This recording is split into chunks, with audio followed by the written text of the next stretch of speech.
말씀은 예레미야서 1장 1절에서 10절까지 말씀입니다. 예레미야서 1장 1절부터 10절까지입니다. 제가 봉독하겠습니다. 베냐민 땅 아나돗의 제사장들 중 hilkiah 아들 예레미야의 말이라.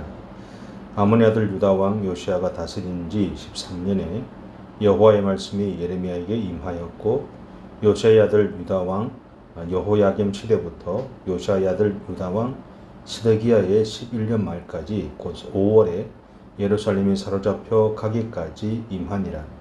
여호와의 말씀이 내게 임하니라. 이르시되 내가 너를 모태에 짓기 전에 너를 알았고, 네가 비에서 나오기 전에 너를 성별하였고, 너를 여러 나라의 선지자로 세웠노라 하시기로, 내가 이르되 슬프도소이다 주 여호와여, 보소서 나는 아이라 말할 줄을 알지 못하나이다 하니, 여호와께서 내게 이르시되 너는 아이라 말하지 말고 내가 너를 누구에게 보내든지 너는 가며 내가 네게 무엇을 명령하든지 너는 말할지니라.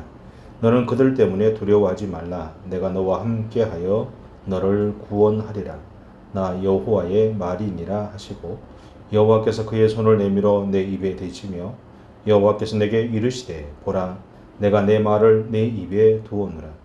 보라, 내가 오늘 너를 여러 나라와 여러 왕국 위에 세워 네가 그것들을 뽑고 파괴하며 파멸하고 넘어뜨리며 건설하고 심게 하였느니라 하시니라. 아멘. 예레미야 이름의 뜻은 여호와께서 지명하신 자입니다. 본문 2절과 3절은 그가 사역한 시기에 대해서 이렇게 증언하죠. 아몬의 아들 유다 왕 요시야가 다스린 지 13년에 여호와의 말씀이 예레미야에게 임하였고, 요시야의 아들 유다 왕 여호야김 시대부터 요시야의 아들 유다 왕 시드기야의 11년 말까지 곧 5월에 예루살렘이 사로잡혀 가기까지 임하니라.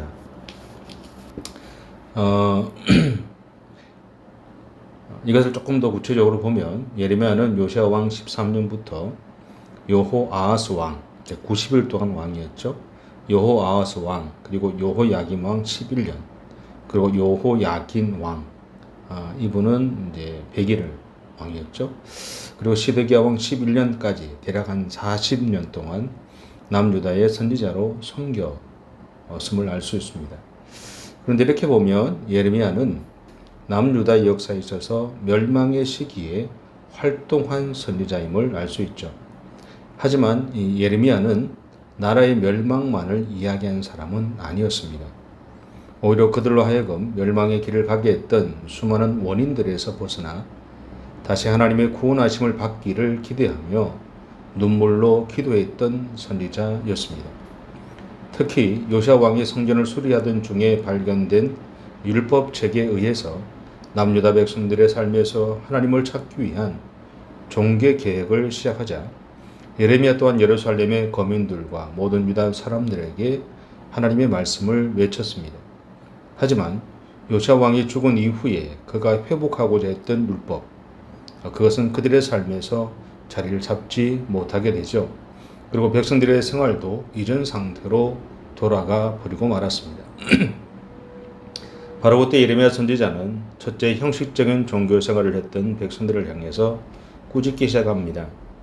왜냐하면 하나님이 찾으시는 것은 경건의 모양이 아니라 경건의 능력이었기 때문이죠. 둘째로 성전이 아직 그대로 남아있기 때문에 하나님이 여전히 그들을 안전하게 보호하실 것이라는 그들의 믿음에 대해서, 그리고 그들의 역사가 계속될 것이라고 믿었던 그들의 생각에 대해서 책망하게 됩니다.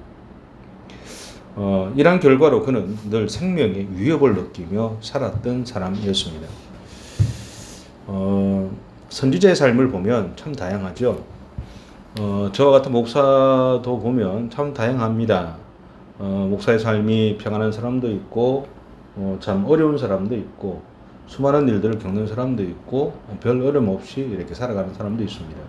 참 다양합니다. 어떤 사람들은 저처럼 국내에서 목회하는 사람도 있고, 또 어떤 사람들은 해외 나가서 선교사로서의 삶을 살아가는 사람도 있습니다. 다양하죠. 그런데 그 다양한 삶들 속에서 굳이 예레미야처럼 그런 삶을 살아야 할까라는 의문이 생깁니다.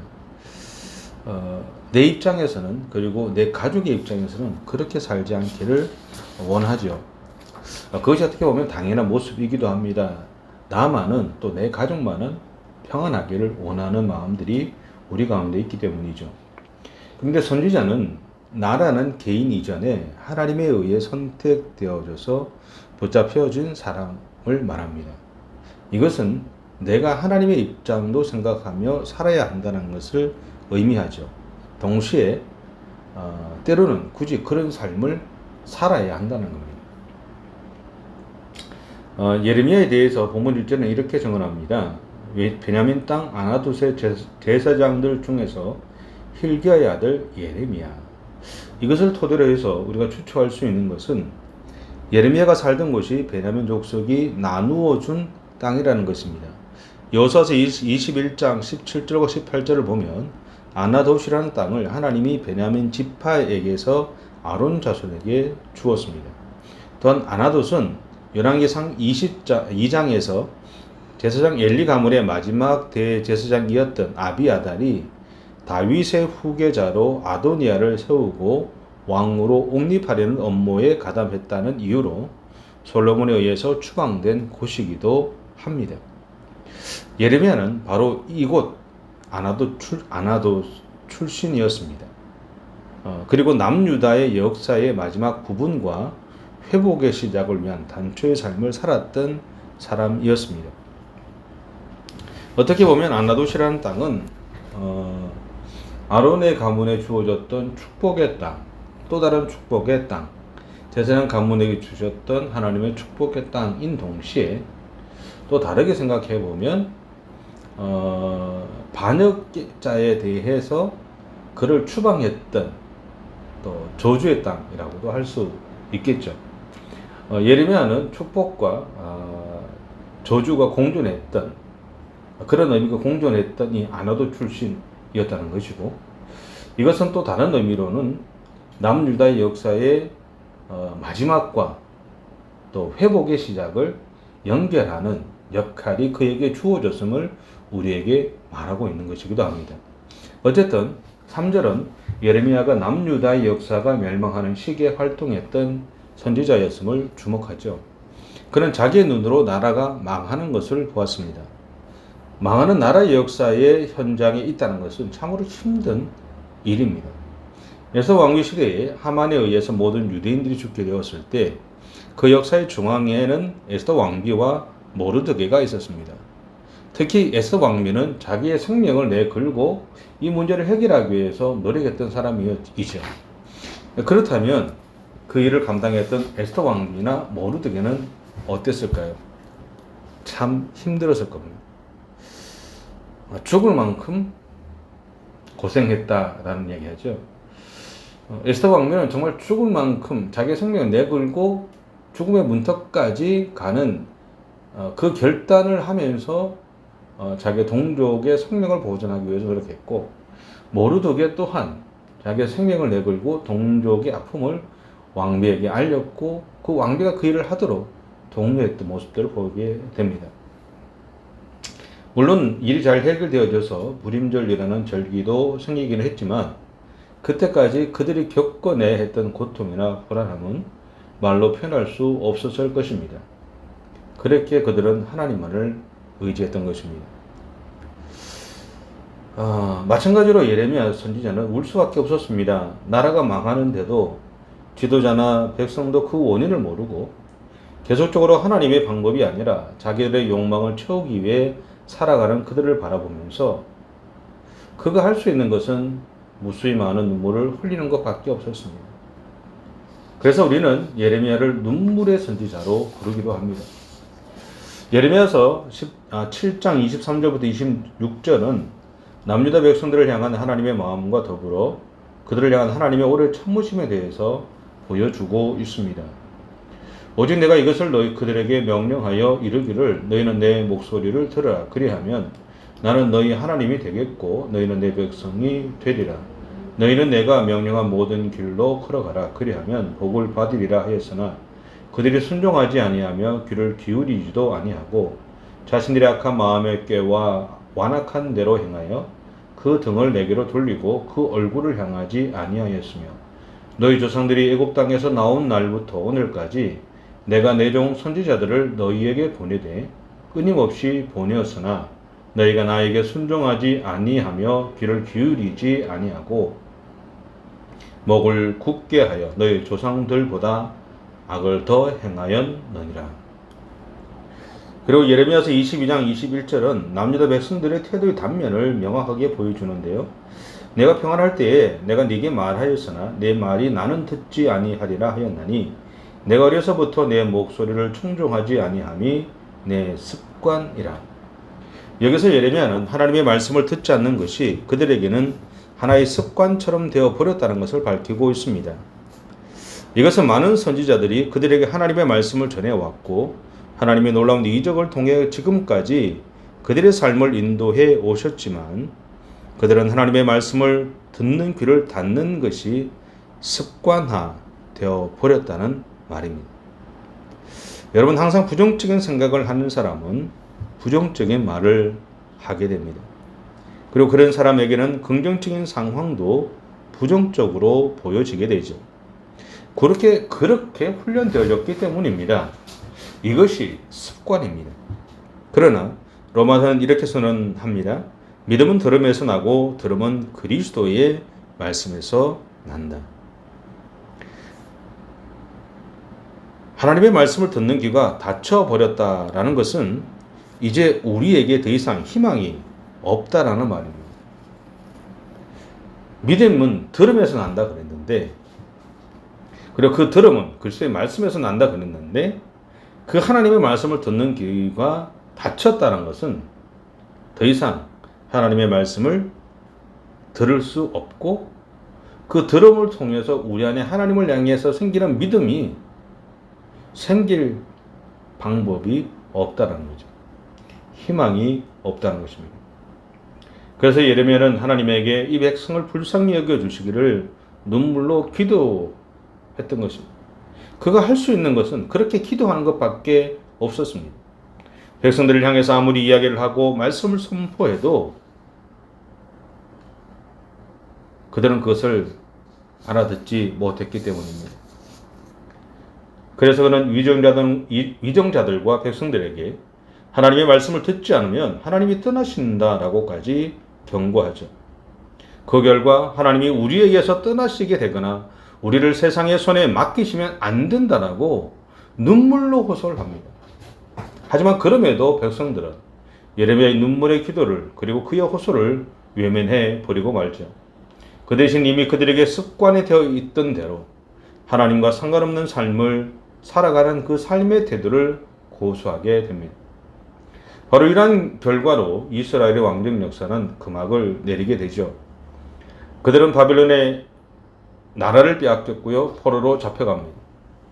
저는 예레미야를 보면서 일제치하 그리고 전쟁의 와중에 눈물로 기도했던 우리의 선조들이 떠올랐습니다. 생명을 내걸고 나라를 다시 찾기 위해 헌신했던 사람들을 기억하게 되었습니다.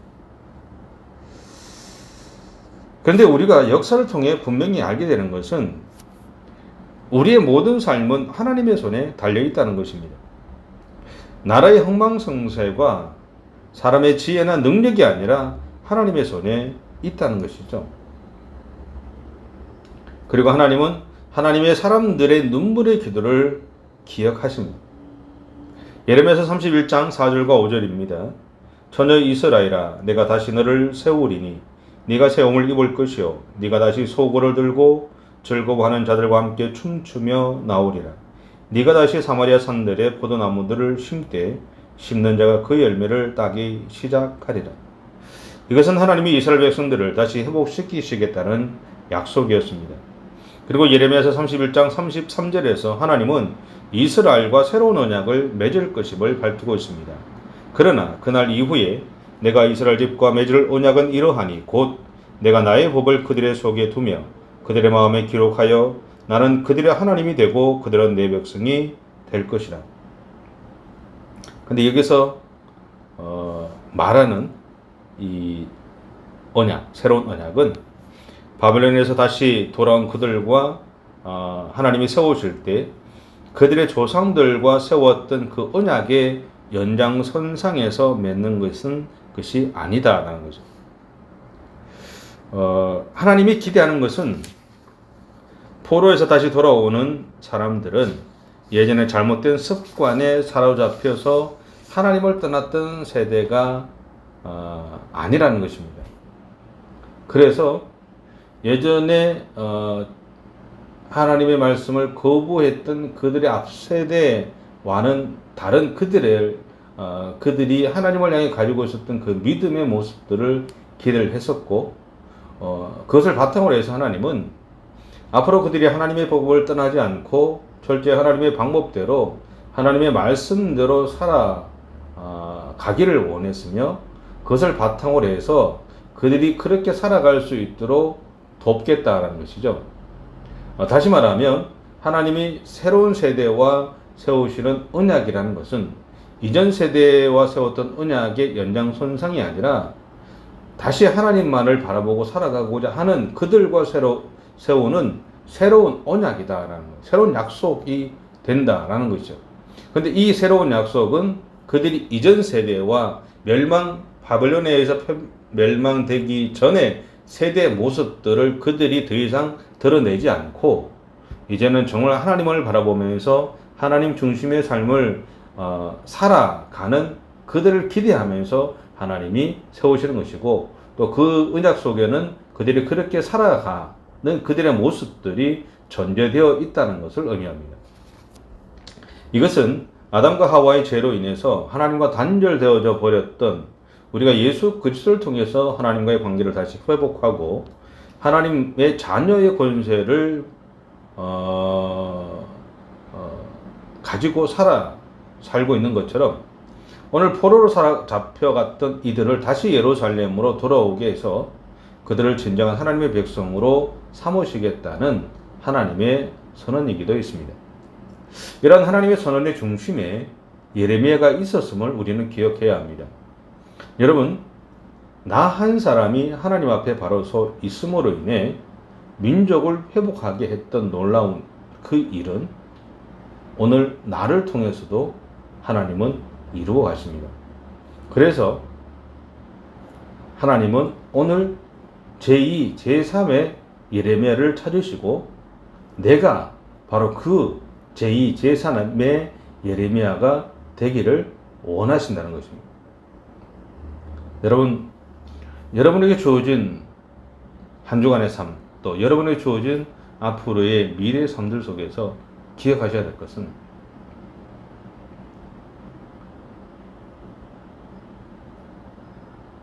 우리는 어떠한 상황 속에서도 때로는 두 눈에 눈물을 흘리는 순간 속에서도 모든 것을 다 잃어버려서 절망하고 있는 그 순간에도 어디를 봐도 나를 도울 아무도 없는 그냥 홀로 되어 있는 그 순간에도 때로는 내 삶이 너무나 평탄해서 내 삶에 하나님이 부어주시는 축복하심이 넘치고 넘쳐서 내가 그 하나님의 축복하심을 감당하지 못하는 그 상황 속에 있어도 우리가 기억할 것은 나는 하나님을 바라보고 하나님을 기억하고 하나님의 말씀대로 살아가기 위해서 믿음의 삶을 살아가야 한다는 것입니다. 바로 이것을 위해서 예레미야는 눈물로 기도했던 것이고, 남유다의 멸망의 순간과 다시 그들이 바벨론에 돌아올 것에 대한 기대함을 연결하는 그 역할들, 그래서 이스라엘 백성들이 포로 잡혀갔던 그들이 하나님을 향한 소망을 놓치지 않도록 돕고자 했던 그 모습들을 오늘 우리도 꼭 가지고 있어야 합니다. 특별히 코로나 상황 때문에 우리의 믿음이 많이 약해져 가고 또 때로는 혼란스럽기도 하고 그런 상황들 속에서 우리는 오늘 나만이라도 하나님의 중심을 잡고 나에게 주어진 환경이나 상황에 흔들리는 것이 아니라 수많은 흔들림 속에 있다 하더라도 나는 하나님을 바라보면서 하나님 안에서 흔들리는 이들을 도와주고 그들을 다시 세워주고 다시 하나님을 향한 마음들을 그들 안에서 세워갈 수 있도록 기도해주고 사랑해주고 축복해주는 그 역할들을 감당하는 그런 우리의 삶이 될 수 있기를 바랍니다. 기도하겠습니다. 사랑해 주님,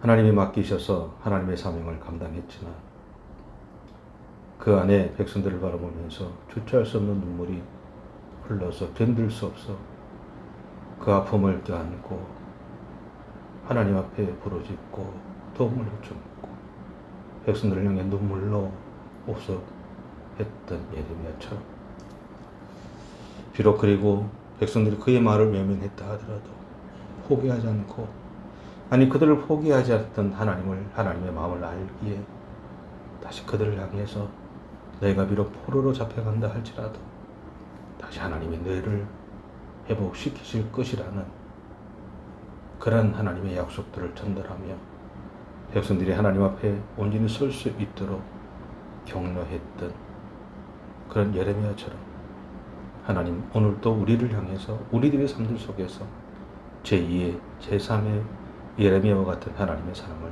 찾고 계신 것을 알고 있습니다. 주님, 참 부족하고 연약하지만 오늘 우리 한 사람 한 사람들을 제2, 제3, 제4, 제5, 제6의 예레미야로 삼아주시고 우리를 통해서 하나님의 일들이 이루어질 뿐 아니라 절망하고 있던 수많은 사람들이 다시 하나님 앞에 저들의 마음을 내어놓고 돌아와서 믿음의 길을 갈 수 있도록 그렇게 우리를 사용해 주시옵소서. 감사드리며 예수님의 이름으로 기도드립니다. 아멘. 지금은 우리 주 예수 그리스도의 원하신 은혜와 하나님 아버지의 진하신 사랑하심과 성령님의 감동감화 위로를 통하시는 은혜가 오늘도 또 다른 예레미야를 찾아서 새로운 사명들을 맡겨주시고 수많은 죽어가는 영혼들을 다시 살리기를 원하시는 하나님의 그 부르심에 순종해서 기꺼이 감사함으로 하나님을 온전히 바라보며 더욱더 하나님께서 맡기신 그 사명들을 기쁨으로 감당하고자 애쓰는 그런 귀한 믿음의 종들의 가정과 생애 가운데 그리고 저들의 삶의 현장 가운데 지금부터 영원까지 함께 하시기를 간절히 축원하옵나이다. 아멘.